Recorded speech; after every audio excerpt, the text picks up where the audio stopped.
నేనేమంటున్నా, ఒక్కొక్క ముస్లింని ఒక్కొక్క క్రిస్టియన్ని బట్టలు రదీసి నడి రోడ్డు మీద కోసి ముక్కలు కారం చల్లుతాను. నా ధర్మం గురించి గాని, నా ఆడపిల్లల గురించి గాని గోహత్యని ఆపకపోతే ఒక్కొక్క ముస్లింని ఉరికిచ్చి కొడతాను.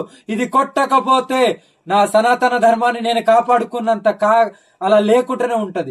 అందు గురించి నేను నా పోరాటాన్ని ఎవరు గాని ఆపలేరు, ఆపబోరు కూడా. నీకు దమ్ముంటే నన్ను ఆపి చూడు, నా ధర్మాన్ని ఆపి చూడు. నువ్వు ఏం ఎత్తుకొని వస్తావరా నా దగ్గరికి, కానీ నన్ను ముట్టుకోవడానికి కూడా నీ దగ్గర అంత శక్తి లేదు.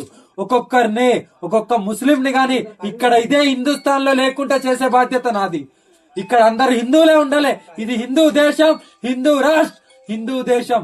నేను ఇది కూడా చెప్తున్నాను, హిందువుని ముట్టాలంటే గజ గజ గజ గజ పట్టాలి.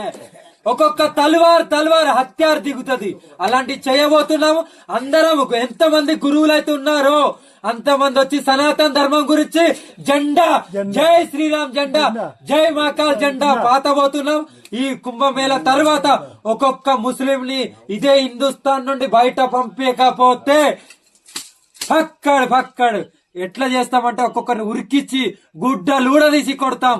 ఇక్కడ ఏ ముస్లిం ఉండదు, ఇక్కడ ఉండాల్సింది హిందువే. ఒక్కొక్క ఆడపిల్ల మీద మీరు ఎలా చేస్తున్నారు, ఒక్కొక్క గోహత్య మీరు ఎలా చేస్తున్నారు, వాటిని కాపాడే బాధ్యత నాకుంది.